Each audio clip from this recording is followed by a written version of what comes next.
Hello movie lover, ఈ రోజు మనం జ్యోతిక అండ్ సోనాక్షి సిన్హా నటించిన సిస్టర్ మూవీని ఎక్స్ప్లెయిన్ చేసుకుందాం. కోర్టులో ఒక సాధారణ టైపిస్టు కేసులు ఇలా కూడా మార్చగలదా? కన్న తండ్రితోనే కోర్టులో కేసు వాదించాల్సి వస్తే నిజాయితీ వర్సెస్ పవర్.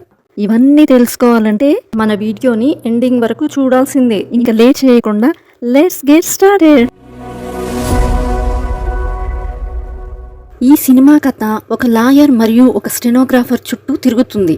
మూవీ స్టార్ట్ అవ్వగానే ఒకతను చాలా బాధపడుతూ నేను ఏ తప్పు చేయలేదు కానీ నన్ను జైల్లో వేశారు అని లాయర్కి చెప్తే ఆయన నువ్వేం బాధపడకు, మనం హైకోర్టులో అపీల్ చేద్దామని అంటాడు. దానికి అతను అంత డబ్బులు ఎక్కడి నుండి వస్తాయి అని చెప్పి తర్వాత సూసైడ్ చేసుకుని చనిపోతాడు. అసలు ఇతను ఎవరు, ఎందుకు ఇలా జరిగింది, ఇదంతా మనకు పోను తెలుస్తుంది. నేహ అనే ఆమె కోర్టులో కొత్తగా లాయర్గా వెళ్తుంది. అక్కడే సారిక అనే ఆమె కూడా టైపిస్ట్గా పనిచేస్తుంది. ఇక జగదీష్ అనే ఒక అతని బార్లో డ్రగ్స్ దొరికాయి అనే కేసులో అతన్ని అరెస్ట్ చేస్తుంటే అతనే తప్పు చేశాడు అనే విధంగా నేహ వాదించడానికి వెళ్తుంది. ఇక డ్రగ్స్ క్యాష్ కౌంటర్లో దొరుకుతాయి. ఆ టైంలో జగదీష్ బాత్రూంలో ఉంటాడు. వీటి ప్రకారం జగదీష్ తరపు లాయరు అతని బాత్రూంలో ఉన్నాడు, అవేమో కౌంటర్లో దొరికాయి కాబట్టి స్టాఫ్లో ఎవరైనా వాటిని డీల్ చేసి ఉండొచ్చు అని అలా చెప్పేసరికి జడ్జ్ కేసుని వాయిదా వేస్తాడు. అప్పుడు నేహ ఓడిపోతున్నట్టుగా ఉంటే ఆమెకు కేసు ఇచ్చిన పెద్ద లాయర్ ఇక నువ్వు ఈ కేసుని వాదించొద్దు అని చెప్తే నేహ ఒక లాస్ట్ ఛాన్స్ ఇవ్వండి సార్ అని చాలాసేపు అడుగుతుంది. అతనేమో ఆలోచించి చెప్తానులే అనేసి వెళ్ళిపోతాడు. ఇక అదే కోర్టులో నేహ నాన్న రవి కూడా ఒక లాయర్. అతను విక్రమ్ అనే అతని కేసు గెలుస్తాడు. ఇక ఆయన చాలా పెద్ద లాయర్, ఎన్నో కేసులు గెలిచి చాలా డబ్బులు పేరు సంపాదించి ఉంటాడు. ఇక ఆయన నేహకి నువ్వు నాతో పాటే ఉండి నా లెగసీని ముందుకు తీసుకెళ్లాలనుకుంటే 10 కేసులు గెలిచి తర్వాత రా అని పబ్లిక్ ప్రాసిక్యూటర్ దగ్గరికి పంపిస్తాడు.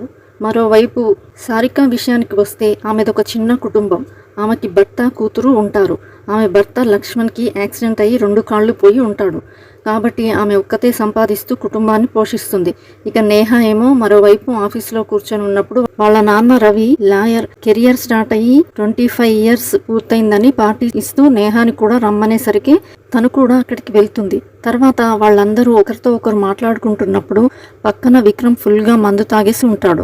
ఆ టైంలో అతని గ్లాస్ను పక్కన పెడితే అక్కడున్న వెయిటర్ గ్లాస్ను భద్రంగా తీసి కవర్లో చుట్టుకొని పక్కన పెడతాడు. ఆ పార్టీలో నేహ అమ్మ వచ్చి నేహాని గ్రూప్ ఫోటో తీసుకుందాంరా అని పిలుస్తుంది. వాళ్ళ ఫ్యామిలీ నలుగురు వెళ్ళి ఒక ఫోటో తీసుకుంటారు. ఆ టైంలో లాయర్ అలావత్ సరే నీకు ఇంకొక ఛాన్స్ ఇస్తున్నాను అని మెసేజ్ పెట్టేసరికి నేహ చాలా హ్యాపీగా ఉంటుంది. తర్వాతి రోజు నేహ తన కార్లో వెళ్తూ తనకు ఇష్టమైన ఫుడ్ బ్లాగర్ అయిన ఇనాయా రీల్స్ చూస్తున్నప్పుడు అలోక్ అనే ఒకతను ఒక మెసేజ్ పెడతాడు. అందులో నేహ సరిగ్గా కేసుని వాదించడం లేదు అనేలా రాఘవ్ అనే రిపోర్టర్ ఆర్టికల్ రాసి ఉంటాడు. నేహ అవి చదువుతున్నప్పుడు ఉన్నట్టుండి సారిక వీళ్ళ కార్కి అడ్డం పడి తర్వాత సారీ మేడం కోర్టుకు లేట్ అవుతుందని దూరేశాను అని చెప్పేసరికి నేహ ఏం పర్లేదులే నేను కోర్టుకు వెళ్తున్నాను రండి దింపేస్తాను అని తనతో పాటు పిలుచుకుని వెళ్తుంది. ఆ టైంలో సారిక ప్రాసిక్యూటర్ ఆధారాలతో సహా నిరూపించాలి. డిఫెండర్కి అవేమీ అవసరం లేదు, మనం చూపించిన సాక్ష్యాలు తప్పని నిరూపిస్తే చాలు. దాని ప్రకారం ప్రాసిక్యూటర్ పని కష్టం కాబట్టి ఓడిపోయినా సరే పర్లేదులే బాధపడకండి అని చెప్పేసరికి నేహ అయితే నేను ఓడిపోతాను అని అనుకుంటున్నావా అని అంటుంది. దానికి సారిక అది నిర్ణయించేది జడ్జి కదా అని తర్వాత కారు దిగేసి మీకు ఒక సలహా ఇవ్వనా మేడం, మీరు ముద్దాయి కావాలని చేయని వాటి గురించి ఆలోచించండి అని చెప్పేసి వెళ్ళిపోతుంది. ఇక ఆ విషయాన్ని నేహ చాలా ఆలోచించి తర్వాత కొన్ని ఆధారాలు సేకరించి ఫైనల్గా జడ్జిమెంట్ రోజు జగదీష్ తన బార్లో సీసీ కెమెరాలు చాలా రోజుల నుంచి పనిచేయడం లేదని అతనే ఒప్పుకున్నాడు. కాబట్టి 2006 సెక్షన్ 66 ప్రకారం ఏ కంపెనీలు రెస్టారెంట్లు బార్లు వేటిలోనైనా ఒక తప్పు జరిగితే దానికి కారణం ఓనర్ నిర్లక్ష్యమే.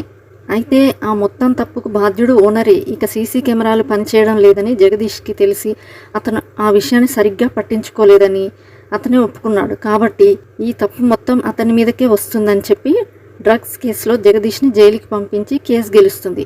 తర్వాత నేహ సారిక దగ్గరికి వెళ్ళి మీ వల్లే నేను కేసు గెలిచాను, అని థ్యాంక్స్ అని చెప్పేసరికి సారిక, నేను మీకు చిన్న సలహా ఇచ్చానంతే, అయినా ఈ కేసు నిజంగా నా వల్లే గెలిచుంటే మీరు ఒకటి ఇప్పించినా సరిపోతుంది, కానీ ఇప్పుడు కాదు తర్వాత అని చెప్తుంది.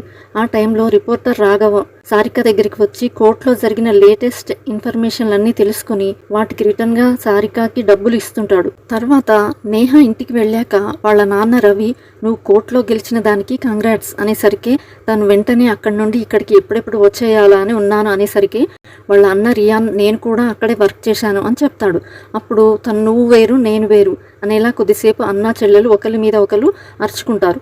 రవి వాళ్ళని ఆపి నేహాతో, నువ్వు డ్రగ్స్ కేసులో డ్రగ్స్ గురించి కాకుండా నిర్లక్ష్యం గురించి అనే కొత్త పాయింట్ని వాదించి గెలిచినందుకు నాకు చాలా గర్వంగా ఉందనేసరికి తను కేసు గెలిచినందుకు హ్యాపీగా ఉంటుంది, కానీ ఆ పాయింట్ తన కష్టం కాదు కాబట్టి అంత సాటిస్ఫాక్షన్గా ఉండదు. తర్వాత సారికాతో కాఫీ తాగడానికి ఇనాయా 5 స్టార్ రేటింగ్ ఇచ్చిన రెస్టారెంట్కి పిలుచుకొని వెళ్తుంది. కానీ ఆ కాఫీ సారికాకి ఏమాత్రం నచ్చదు. ఇక అదే టైంలో నేహ సారికాతో, నువ్వు ఎన్నో కేసుల వాదనలు 2 వైపుల నుంచి విన్నావు కాబట్టి నీకు ఫుల్ ఎక్స్పీరియన్స్ ఉంది కనుక నువ్వు హెల్ప్ చేసావంటే ఒక్క కేసుకి 10,000 రూపాయలు డబ్బులు ఇస్తాను అని అంటుంది. సారిక కొద్దిసేపు ఆలోచించి, నాకు 20,000 కావాలి, అలాగే మనం సాయంత్రం 7 గంటల తర్వాతనే మాట్లాడుకోవాలి, సండే హాలిడే, కాకపోతే ఈ విషయం ఎవరికీ తెలియకూడదు, తెలిస్తే నా జాబ్ పోతుంది మేడం అని చెప్పేసరికి నేహ వాటన్నిటికీ ఒప్పుకుంటుంది. తర్వాత వీళ్ళిద్దరు హ్యాపీగా అక్కడి నుండి వెళ్ళిపోతారు. మరోవైపు విక్రమ్ వేరే అమ్మాయితో ఉంటే ఎవరో ఫోటోలు తీసుకుంటారు. అలాగే ఇంకోవైపు సారిక తన భర్తకు తెలియకుండా రాథోడ్ అనే అతని దగ్గరికి వెళ్ళి రాత్రి గడిపి ఇంటికి బయలుదేరుతుంది. అప్పుడు రాథోడ్, నా పెళ్ళాం పుట్టింటికి పోయింది, 2 నెలల తర్వాత వస్తుంది, అప్పటిదాకా నువ్వు ఎప్పుడు ఓకే అంటే అప్పుడు ఫోన్ కొట్టు, అలాగే ఇంకొంచెం సేపు ఉండొచ్చు కదా అని అడిగేసరికి సారిక, నీ భార్య పుట్టింటికి వెళ్ళింది, అలాగే నువ్వు మొగాడివి, ఒక పోలీసోడివి, కాబట్టి నిన్ను ఎవరు ఏమీ అడగరు, కానీ నాకు ఇంటి దగ్గర భర్త ఉన్నాడు, అలాగే ఊర్లో వాళ్ళందరికీ సమాధానాలు చెప్పడం అంత ఈజీ కాదు అనేసి వెళ్ళిపోతుంది. ఇక నేహ ప్రమోద్ మిత్ర అనే ఒక ఆయన రుక్సానా అనే అమ్మాయిని తెచ్చుకున్నాడు అనే కేసు ఉంటే ఆ అమ్మాయితో మాట్లాడడానికి ఆ అమ్మాయిని ఉంచిన చోటుకి వెళ్తుంది. కానీ అక్కడున్న ఆమె విజిటింగ్ టైం అయిపోయింది అనేసరికి నేహ డబ్బులు ఇచ్చి మేనేజ్ చేసి లోపలికి వెళ్తుంది. ఇక అక్కడ చూస్తే రుక్సానా ఒక చిన్న పిల్లలా ఉంటుంది, కానీ ఆ పిల్ల తన వయసు 19 సంవత్సరాలు అని చెప్పి అలాగే తనను అక్కడి నుండి ఎలాగైనా తీసుకెళ్ళండి అని ఏడుస్తుంది. ఇక నేహ తనతో మాట్లాడేసి తర్వాత ఇంటికి వెళ్ళి సారికాని వాళ్ళ ఇంటికి రమ్మని పిలిచి కేసు గురించి మాట్లాడుకుంటారు. కానీ కొత్త పాయింట్స్ ఏవి గుర్తుకురావు. తర్వాత కేసు వాయిదాకి వెళ్ళినప్పుడు ప్రమోద్ మిత్ర అమ్మాయిని పిలుచుకున్నాడు అనుకున్నా కూడా వాళ్ళిద్దరూ అడల్ట్స్, అలాగే వాళ్ళిద్దరిని పోలీసులు పట్టుకున్న ఇల్లు బ్రోతల్ హౌస్ కాదు, ఆ ఇల్లు రుక్సానా యొక్క సొంత పిన్నిది, కాబట్టి వాళ్ళ మధ్య జరిగిన ప్రైవేట్ విషయాలకి పోలీసులు కేసు పెట్టడం అవసరం లేదు అని వాదిస్తాడు.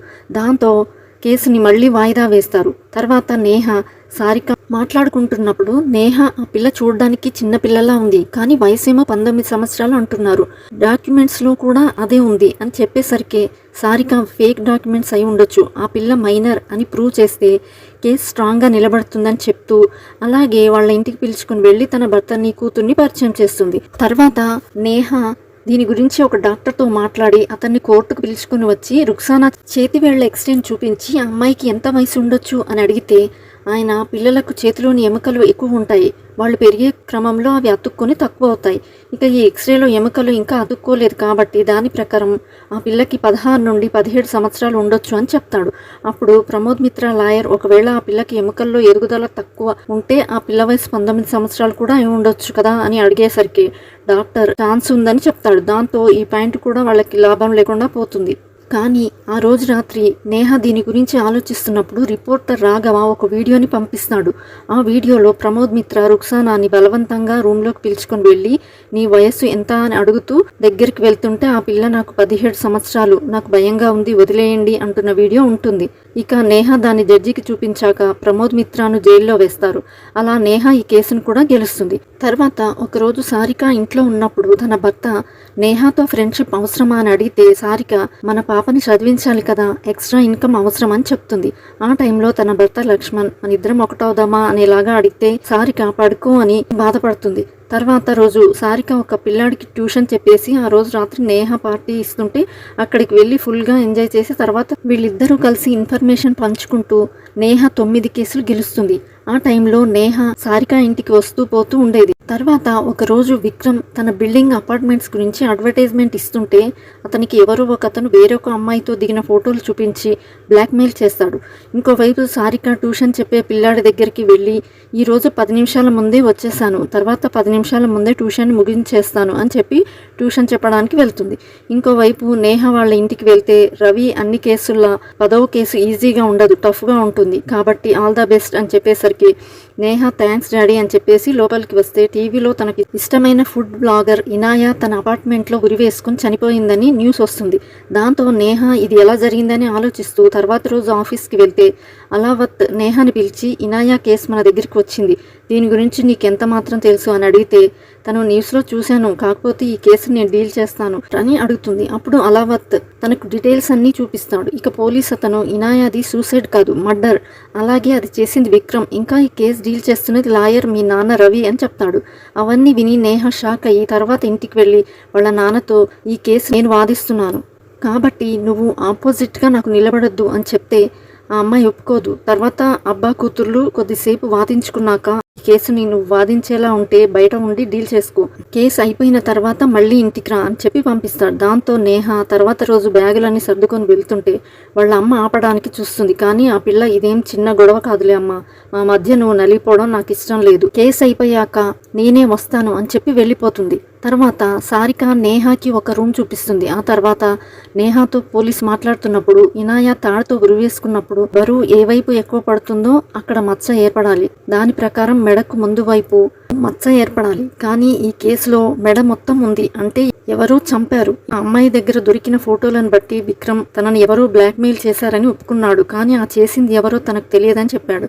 అలాగే ఈ హత్యను తను చేయలేదని అంటున్నాడు అని తనకు తెలిసిన ఇన్ఫర్మేషన్ మొత్తం నేహాకి చెప్తాడు. ఇంకోవైపు రవి విక్రమ్ని పిలిచి కరెక్ట్గా ఏం జరిగిందో దాచకుండా చెప్పు అని అడిగేసరికి విక్రమ్ నా ఫోన్కి ఫోటోలు పంపించి బ్లాక్మెయిల్ చేసి బ్యాగ్లో డబ్బులు తీసుకుని అపార్ట్మెంట్ పై ఫ్లోర్కి వచ్చి వెయిట్ చేయమన్నారు. నేను వెళ్ళి 45 మినిట్స్ అక్కడే ఉన్నాను, కానీ ఎవరూ రాలేదు. తర్వాత నేను రిటర్న్ అయి వెళ్ళిపోయాను అని చెప్పాడు. మరోవైపు నేహ ఈ విషయాలు సారికకి చెప్తుంది. సారిక అతను అబద్ధం చెప్తున్నాడు, అతనికి ఏమన్నా ఎఫైర్స్ ఉన్నాయేమో అని అడిగితే నేహ ఎఫైర్స్ ఎవరికైనా ఉండొచ్చు, నీకు కూడా ఉన్నాయేమో, నా ఉద్దేశం ఏంటంటే ఎఫైర్స్కి హత్యకి సంబంధం ఏమిటి అని అడిగితే సారిక మనం మన నిజమైన ముఖాన్ని కనిపించకుండా దాచుకుంటాం అని చెప్తుంది. తర్వాత సారిక రాథోడ్ దగ్గరికి వెళ్ళి గడిపి ఇక నుంచి మన ఇద్దరి చాప్టర్ క్లోజ్ అయిపోయింది అని చెప్పేసరికి అతను నేనేమైనా తప్పు చేసి ఉంటే చెప్పు మార్చుకుంటాను, సడన్గా ఏంటిది అని అడిగితే దానికి సారిక సడన్గానే కథ స్టార్ట్ అయింది, సడన్గానే ఎండ్ అయిపోయింది అనేసి వెళ్ళిపోతుంది. ఆ తర్వాత వీళ్ళిద్దరూ విక్రమ్ ఫస్ట్ హియరింగ్కు వెళ్తారు. ఆ టైంలో రవి తనకు అనుకూలంగా వాదించుకున్నాక తర్వాత వీళ్ళు బయటకు వచ్చేస్తారు. అప్పుడు అతను తన కూతురితో మాట్లాడదాం అనుకుంటే తను కోపంగా వెళ్ళిపోతుంది. తర్వాత రవి ఆఫీస్కి వెళ్ళి రియాన్తో విక్రమ్ని బ్లాక్మెయిల్ చేయడానికి ఉపయోగించిన ఫోన్ కానీ సిమ్ కానీ ఇంకా దొరకలేదు, అలాగే అది పోలీసులకు కూడా దొరకలేదు. కాబట్టి మనం తొందరగా దాన్ని కనిపెట్టి కోర్టులో ప్రొడ్యూస్ చేయాలి, అందుకోసం మన దగ్గర ఉన్న బెస్ట్ డిటెక్టివ్ని పెట్టు అని చెప్తాడు. మరోవైపు నేహ తన అసిస్టెంట్ని పోలీసులని పిలుచుకొని ఇనాయ అపార్ట్మెంట్కి వెళ్తుంది.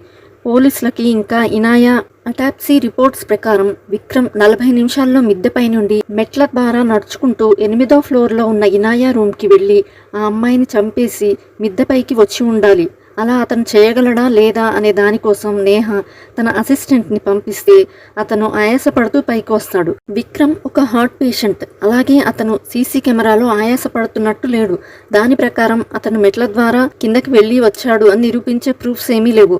దాంతో వీళ్ళు రిటర్న్ వెళ్ళిపోతారు. ఆ రోజు రాత్రి నేహ సారికాని పిలిచి నువ్వు అపార్ట్మెంట్లో ఒక పిల్లాడికి ట్యూషన్ చెప్పడానికి వెళ్తుండేదానివి కదా, ఇనాయా నిజంగానే సూసైడ్ చేసుకుని ఉంటుందా, ఇనాయాని నువ్వు ఎప్పుడైనా గమనించావా అని అడిగితే సారిక ఏమో చూసి ఉండవచ్చు, కానీ నేను ఈ బ్లాగర్లని అంత పట్టించుకోను అని అంటుంది. తర్వాత రోజు నేహ కోర్టుకు వెళ్ళి విక్రమ్ ఒక పెద్ద బిజినెస్ మ్యాన్, అతనికి ఆపోజిట్గా ఉన్న కాంపిటీటర్లని అతను తొక్కుకుంటూ ముందుకు వెళ్ళిపోతాడు. ఇక ఇనాయ అతని గురించి కొన్ని పోస్టులు చేసింది. అలాగే ఇనాయ విక్రమ్ని బ్లాక్మెయిల్ చేసేసరికి విక్రమే ఆ పిల్లను హత్య చేశాడు. బ్లాక్మెయిల్కి సంబంధించిన ఫోటోలు ఇనాయ చనిపోయిన చోట దొరికాయి. అలాగే అక్కడున్న గ్లాస్పై విక్రమ్ ఫింగర్ ప్రింట్స్ కూడా ఉన్నాయని చెప్పేసరికి రవి ఫింగర్ ప్రింట్స్ గ్లాస్పై తప్ప ఇంకెక్కడా లేవు. అలాగే బ్లాక్మెయిల్ చేసిన ఫోను దొరకలేదు. ఇంకా మెయిన్గా విక్రమ్కి ఆ ఇనాయ ఎవరో కూడా తెలియదు అని వాదిస్తాడు. వీటి వల్ల కేసు మళ్ళీ వాయిదా పడుతుంది. తర్వాత నేహా పోలీస్తో మాట్లాడుతున్నప్పుడు విక్రమ్ 4 కోట్ల విలువైన ఫ్లాట్ని ఇనాయాకి గిఫ్ట్గా ఎందుకు ఇచ్చి ఉండవచ్చు అనే డౌట్ వచ్చి 9 సంవత్సరాల ముందు జరిగిన ఒక ట్విస్టెడ్ బార్ కేసు గురించి స్టడీ చేస్తుంది. ఆ రోజు రాత్రి నేహా దగ్గరికి తన బాయ్ ఫ్రెండ్ వచ్చి గడిపి మార్నింగ్ లేచి ఇనాయా గురించి కలెక్ట్ చేసిన ఇన్ఫర్మేషన్ని చూస్తుంటాడు. అప్పుడు నేహా లేచి, నా దగ్గర నుంచి ఇన్ఫర్మేషన్ అంతా తీసుకొని వెళ్ళి డాడీకి ఇస్తున్నావా, ఒకవేళ ఎలా తెచ్చావు అని అడిగితే ఏం చెప్తావు అని అరిచేసరికి అతను మీ డాడీనే ఇలా చేయమన్నాడు అని చెప్పేసి వెళ్ళిపోతాడు. దాంతో నేహాకి వాళ్ళ నాన్న మీద ఫుల్ కోపం వస్తుంది. తర్వాతి రోజు కోర్టుకు వెళ్ళినప్పుడు నేహా కలెక్ట్ చేసిన ఇన్ఫర్మేషన్ ప్రకారం బ్లాక్మెయిల్ చేసిన ఫోన్ ఇనాయాదే, అయితే తనతో పాటే ఉండాలి. కానీ ఆ ఫోన్ మార్నింగ్ ఈవినింగ్ దూరంగా వేరే చోట సిగ్నల్ చూపించింది. దానికి అర్థం ఇనాయా విక్రమ్ని బ్లాక్మెయిల్ చేయలేదు. అలాగే విక్రమ్కి ఇనాయా ఎవరో కూడా తెలియదు అని చెప్తాడు. అప్పుడు నేహా వీళ్ళిద్దరికీ కనెక్షన్ ఉంది, అలాగే ఇనాయాను చంపడానికి విక్రమ్ దగ్గర స్ట్రాంగ్ మోటివ్ ఉంది. 9 ఏళ్లకు ముందు ట్విస్టర్ అనే ఒక బార్ అండ్ రెస్టారెంట్ కేసులో 4 ప్రాణాలు కోల్పోవడం వల్ల విక్రమ్ మీద నెగ్లిజెన్స్ కేసు పడింది. అప్పుడు ఇనాయా ఒక మెయిన్ వీక్నెస్. ఆ టైంలో విక్రమ్ ఇనాయాకి ఒక ఫ్లాట్ని గిఫ్ట్గా కూడా ఇచ్చాడు. కానీ ఇప్పుడేమో అసలు వాళ్ళిద్దరికీ కనెక్షనే లేదని చెప్తున్నారు. కాబట్టి ఆ సంవత్సరం విక్రమ్కి సంబంధించిన ఫోన్ రికార్డ్స్ ఇంకా డాక్యుమెంట్స్ ఇప్పిస్తే వాళ్ళిద్దరి మధ్య కనెక్షన్ ఉంది, అలాగే అతనే ఇనాయాని చంపాడు అని ప్రూవ్ అవుతుంది. కాబట్టి ఆ ఎవిడెన్స్ మాకు ఇప్పించండి అని అడిగేసరికి జేజీ దానికి ఒప్పుకొని వీళ్ళకి కావాల్సిన ఎవిడెన్స్ ఇప్పించమని రవికి ఆర్డర్ వేస్తాడు. ఆ తర్వాత నేహాకి పోలీస్ ట్విస్టెడ్ బార్ కేస్ ఫైల్ని ఇస్తే అందులో డ్రగ్స్ కేసులో ఇరుక్కున్న జగదీష్, ఇంకా అమ్మాయి కేసులో ఇరుక్కున్న ప్రమోద్, అలాగే ఇప్పుడు విక్రమ్, ఇంకా ఇనాయా అందరూ ఉంటారు. అలాగే ఆ కేసును డీల్ చేసింది నేహా వాళ్ళ నాన్న రవి. దాంతో నేహాకి వాళ్ళందరున్న కేసులని నాకే ఎందుకు వచ్చాయని డౌట్ వచ్చి తర్వాత సారిక దగ్గరికి వెళ్ళి తనని అడిగితే, సారిక నువ్వు అలావత్ మీద ఎంత పెద్ద ఎలిగేషన్ వేస్తున్నావో నీకు తెలుస్తుందా, ఇలాంటివి జరుగుతూనే ఉంటాయి, అయినా ఆ కేసు గురించి వదిలేసి ప్రస్తుతానికి ఈ కేసు గురించి చూడు అని చెప్తుంది. మరోవైపు రవికి ట్విస్టెడ్ బార్ కేసు జరుగుతున్న టైంలో విక్రమ్ ఆఫీస్ పర్సనల్ నెంబర్ నుంచి ఇనాయాకి ఫోన్ కాల్స్ వెళ్ళినట్టు రికార్డ్ చూపిస్తాడు. అది చూసిన రవి, ఆ ఫూల్కి నేను అప్పుడే చెప్పాను విట్నెస్తో డైరెక్ట్ కాంటాక్ట్ పెట్టుకోవద్దని, ఇప్పుడు ఇదే పెద్ద చిక్కొచ్చి పడింది. సరేలే, మనకు వాళ్లకు కావలసిన ప్రతి ఒక్క డాక్యుమెంట్ ప్రూఫ్ని పంపిద్దాం, అందులో ఉన్న డాక్యుమెంట్లో వాళ్ళకి కావలసిన పేపర్ని వెతుక్కోవడానికి కష్టమయ్యేలా చేసి వాళ్ళు వదిలేసేలా చేద్దాం అని ఫిక్స్ అయ్యి తర్వాత 100కు పైగా పేపర్ల డాక్యుమెంట్ ఫైల్ని పంపిస్తాడు. దాంతో ఆ ఫైల్ని చెక్ చేస్తున్న నేహా అసిస్టెంట్ ఆత్మకి విసుగు వస్తుంది. ఇక నేహా ఏమో వేరే ఒక ముసలాయన దగ్గరికి వెళ్తే ఆయన స్టార్టింగ్లో ఉరివేసుకుని చనిపోయిన అతని గురించి చెప్పి, రామ్నాథ్ అమాయకుడు, ఇంకా చాలా మంచోడు, మీ నాన్న లాంటి లాయర్ల ముందు ఈ పేదవాళ్ళు ఎలా నిలబడతారులే, డబ్బులు ఉన్న వాళ్ళందరూ సాక్షులను కొనేస్తారు, రామ్నాథ్ ఫ్యామిలీ మొత్తం చాలా పోరాటం చేశారు కానీ ఏం లాభం లేకుండా పోయింది, అలాగే అతని బావ కూడా అక్కడే పనిచేస్తుండేవాడు అని చెప్తాడు. అది విని నేహా అతని బావ పేరు కనుక్కొని తర్వాత ఇంటికి వెళ్ళి ఈ డీటెయిల్స్ అన్ని చెక్ చేసుకుంటున్నప్పుడు నేహా వాళ్ళ అన్నయ్య రియాన్ వస్తాడు. అప్పుడు నేహా వెంటనే తను కలెక్ట్ చేసుకున్న డీటెయిల్స్ అన్ని క్లాత్తో కప్పేసి తర్వాత పలకరిస్తుంది. ఇక రియాన్ అమ్మ నీకు క్యారియర్ పంపించిందని చేతికిచ్చి అలాగే మాట్లాడుతూ అక్కడ ఉన్న ఫైల్స్ వెతుకుతూ రిటర్న్ వెళ్ళిపోయేటప్పుడు, నాన్నకి ఎదురుగా నిలబడాలంటే ధైర్యం కావాలి, నువ్వు చాలా ధైర్యవంతురాలివి, కల్లో కూడా నాకు ఆలోచనే రాదు అనేసి వెళ్ళిపోతాడు. ఇక అతను తన చెల్లికి సపోర్ట్గా వీళ్ళకి కావాల్సిన ఫైల్ని వెతికి పక్కన పెట్టి ఉంటాడు. దాంతో నేహా కొద్దిగా హ్యాపీగా ఫీల్ అయ్యి తర్వాత సారిక దగ్గరికి వెళ్ళి విక్రమ్కి ఇనాయాకి మధ్య కనెక్షన్ ఉందని ప్రూఫ్స్ దొరికాయి, కాకపోతే ఆ అమ్మాయిని చంపింది విక్రమ్ కాదు అని చెప్తుంది. ఆ టైంలో సారిక కూతురు, నేను డ్యాన్స్ క్లాస్కి వెళ్తున్నాను, నాన్న నిన్ను పిలుస్తున్నాడు అని చెప్పేసరికి తర్వాత వీళ్ళు ఇంట్లోకి వెళ్తారు. ఆ టైంలో నేహా ఇనాయాని చంపింది వేరెవరో కాదు నువ్వే సారిక అని చెప్తుంది. అది విని సారిక ఏం బాగుతున్నావు అని అరుస్తుంది. నేహాకి ఆ ముసలాయన రామ్నాథ్కి చెల్లెలుంది, ఆ పిల్ల పేరు సారిక, అలాగే రామ్నాథ్ బావ పేరు లక్ష్మణ్ అని చెప్తాడు. అది విన్న నేహ తర్వాత ఇన్స్పెక్టర్ దగ్గరికి వెళ్తే అతను సారిక అడిగితేనే నేను జగదీష్ని డ్రగ్స్ కేసులో ఇరికించాను, కానీ తను ఏం చెప్పకుండా నన్ను వదిలేసి వెళ్ళిపోయిందని చెప్తాడు. తర్వాత నేహ రిపోర్టర్ రాఘవ దగ్గరికి వెళ్తే అతను ప్రమోద్ మిత్ర ఇంకా రుక్సానా ఉన్న వీడియోని సారికానే నాకు ఇచ్చిందని చెప్తాడు. ఇక ఆ విషయాలన్నీ వీళ్ళకి చెప్పి నువ్వు ఎందుకు చేసావు సారిక అని అడిగితే వీళ్ళు 9 సంవత్సరాల ముందు జరిగిన విషయం చెప్తారు. రామ్నాథ్ ఆ ట్విస్టెడ్ బార్లో వర్క్ చేస్తూ ఉండేవాడు. ఆ బార్కి ఓనర్ ఏమో జగదీష్, అలాగే మేనేజర్ ఏమో ప్రమోద్. అలాగే ఆ బిల్డింగ్ని కట్టించింది విక్రమ్. అతను రూల్స్కి విరుద్ధంగా అపార్ట్మెంట్ నుంచి బయటకు వెళ్లే దారులను తక్కువ పెట్టి బిల్డింగ్ని కట్టిస్తాడు. ఒక రోజు పార్టీ జరుగుతున్నప్పుడు జగదీష్ ప్లేస్ కలిసి వస్తుంది కదా అని ఎమర్జెన్సీ ఎగ్జిట్కి అడ్డంగా టేబుల్స్ని వేయిస్తాడు. ఆ టైంలో రామ్నాథ్ వద్దు సార్, ఏమన్నా ఇబ్బంది అయితే కష్టం అని చెప్పినా కూడా జగదీష్ నువ్వు చెప్పింది చెయ్యి అని వెళ్ళిపోతాడు. ఇక మేనేజర్ ప్రమోద్ మిత్రా కూడా దాని గురించి ఏం పట్టించుకోడు. తర్వాత అనుకోకుండా అక్కడ ఫైర్ యాక్సిడెంట్ జరిగి బయటకి వెళ్ళడానికి దారులు తక్కువగా ఉండటం వల్ల జనాలందరూ ఇరుక్కుపోయి ఉంటారు. అప్పుడు రామ్నాథ్, లక్ష్మణ్ ఇద్దరు కష్టపడి వాళ్ళని కాపాడతాడు. ఆ టైంలో ఇంకో డోర్ లోపల ఇనాయ మిగిలిన వాళ్ళు మంటల్లో చిక్కుకుపోయి ఉంటారు. రామ్నాథ్ ఇంకా లక్ష్మణ్ కష్టపడి వాళ్ళని కూడా బయటికి తెస్తారు. కానీ ఆ టైంలో లక్ష్మణ్ కాళ్ళ మీద ఒక ఐరన్ రాడ్ పడి అతని 2 కాళ్ళు పోతాయి. అలాగే ఆ టైంలో 4 చనిపోయి ఉంటారు. తర్వాత దీని మీద నెగ్లిజెన్సీ కేసు వేసినప్పుడు రామ్నాథే కావాలని ఎగ్జిట్ గేట్ కి అడ్డంగా టేబుల్స్ పెట్టాడు. చెప్పినా కూడా పట్టించుకోలేదని తప్పు మొత్తం రామ్నాథ్ మీద వేసేసి ప్రమోద్ మిత్ర, జగదీష్, విక్రమ్ అందరూ తప్పించుకొని ఉంటారు. ఇక కేసు మొత్తం ఇనాయ సాక్ష్యం మీద ఆధారపడి ఉంటుంది. కానీ ఈ అమ్మాయి విక్రమ్ దగ్గర 4 కోట్ల విలువైన ఫ్లాట్ని తీసుకుని రామ్నాథ్ తనను కాపాడాడు అని కొంచెం కూడా ఆలోచించకుండా తప్పుడు సాక్ష్యం చెప్పి రామ్నాథ్కి శిక్ష పడేలా చేస్తుంది. ఆ టైంలో సారిక కడుపుతో ఉండి వాళ్ళ అన్న కోసం చాలా పోరాటం చేస్తుంది. కానీ తప్పుడు కేసులో జైలుకు వెళ్లడంతో రామ్నాథ్ అది తట్టుకోలేక సూసైడ్ చేసుకుని చనిపోతాడు. అప్పటి నుంచి సారిక ఈ కేసుకు సంబంధించిన ప్రతి ఒక్కరి గురించి ఇన్ఫర్మేషన్ తెలుసుకుని వీళ్ళందరినీ జైలుకు పంపించాలని ప్లాన్ వేస్తుంది. తర్వాత నేహ కొత్త ప్రాసిక్యూటర్గా జాయిన్ అయిందన్న విషయం తెలుసుకొని వీళ్ళు అనుభవించిన బాధని నిజం తెలిసి కూడా తప్పుడు వాళ్ళ వైపు ఉన్న లాయర్ రవి కూడా అనుభవించాలని, అంటే ఒక రకంగా మనశ్శాంతి లేకుండా చేయాలని అతనికి ఆపోజిట్గా నేహాని నిలబెట్టేలా సారిక ప్లాన్ చేస్తుంది. తర్వాత అందరినీ ఇరికిస్తూ ఫైనల్గా విక్రమ్ని బ్లాక్మెయిల్ చేసిన ఆ ఫ్లాట్కి రప్పించి 10 నిమిషాల ముందు పిల్లాడికి ట్యూషన్ చెప్పేసి తర్వాత ఇనాయాని చంపేసి ఆ నేరాన్ని విక్రమ్ మీదికి తోసేస్తుంది. ఇక సారిక ట్యూషన్కి డైలీ వెళ్తూ వస్తూ ఉంటుంది కాబట్టి సీసీ కెమెరాలు ఎక్కడెక్కడ ఉన్నాయో తనకు తెలుసు. అలాగే తన మీద ఎవరూ డౌట్ పడలేరు.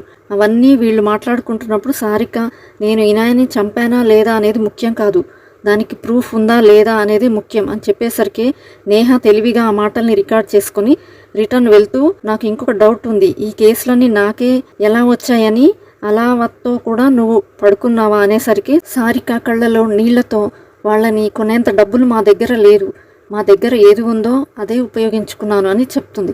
అప్పుడు నేహ, నీకు అసహ్యంగా లేదా, రాత్రికి నిద్ర ఎలా పడుతుంది అనేసరికి సారిక, ఇదే మాట నువ్వు విక్రమ్ని మీ నాన్నని కూడా ఎందుకు అడగవు, నేను నిన్ను ఉపయోగించుకున్నాను అనేది నిజమే, కానీ నీ మీద నాకు ఎలాంటి తప్పుడు ఉద్దేశము లేదు, ఇక నీకు అన్ని విషయాలు తెలిసాయి కాబట్టి నీ ఇష్ట ప్రకారమే చెయ్యి అని పంపించేస్తుంది. అవన్నీ విన్న నేహ తర్వాత వాళ్ళ నాన్న దగ్గరికి వచ్చి 9 సంవత్సరాల ముందు ట్విస్టెడ్ బార్ కేసులో విక్రమ్ తప్పు చేశాడని తెలిసి కూడా మీకు తెలియనట్టు ఉన్నారా నాన్న అని అడుగుతుంది. అతను, నా క్లయింట్స్ నాకు జీతాలు ఇస్తున్నది వాళ్ళని జడ్జ్ చేయడానికి కాదు, కేసు గెలవడానికి, జీవితం అంటే ఇలానే ఉంటుంది అని మాట్లాడేసరికి నేహ వాళ్ళ నాన్న మాటలు ఇంకా సారిక మాటలు అన్నీ ఆలోచించి తర్వాత రోజు కోర్టులో విక్రమ్కి ఇనాయకి మధ్య సంబంధం ఉందని కాల్ రికార్డు చూపించి నిరూపిస్తుంది. దాంతో కోర్టు విక్రమ్ కావాలని అబద్ధం చెప్పాడు కాబట్టి ఖచ్చితంగా అతనే ఇనాయని చంపేసి ఉంటాడని నమ్ముతూ విక్రమ్ని జైలుకి పంపిస్తారు. దాంతో సారికకి న్యాయం జరగడంతో తన కళ్ళ నుంచి నీళ్లు వస్తాయి. తర్వాత నేహ కోర్టు బయటకి వచ్చాక, రవి, నువ్వు ఈరోజు కేసు గెలవడం వల్ల ఇన్ని రోజులుగా నా మీద ఉన్న భారాన్ని దించేశావు. ఇప్పుడు నా కూతురు నన్ను మించిన లాయర్ అవ్వడం వల్ల నిన్ను చూస్తే నాకు గర్వంగా ఉంది. ఇక నువ్వు మన కౌన్సిల్లోకి వచ్చేయి, అలాగే నీ విక్టరీని సెలబ్రేట్ చేసుకో అని హ్యాపీగా వెళ్ళిపోతాడు. ఆ తర్వాత నేహ ఒక చోట ఉంటే సారిక అక్కడికి వచ్చి, నీ వల్లే నాకు న్యాయం జరిగింది, అందుకు థ్యాంక్స్ అని చెప్పి హ్యాపీగా ఉంటుంది. ఇక వీటన్నిటి వల్ల నేహ కూడా చాలా హ్యాపీగా ఉంటుంది. తర్వాత నేహ డబ్బు కోసమే కాదు, అప్పుడప్పుడు న్యాయం కోసం కూడా నిలబడాలి అనే విధంగా కేసులు తీసుకుంటుంది. అక్కడితో మూవీ హ్యాపీగా ఎండ్ అవుతుంది.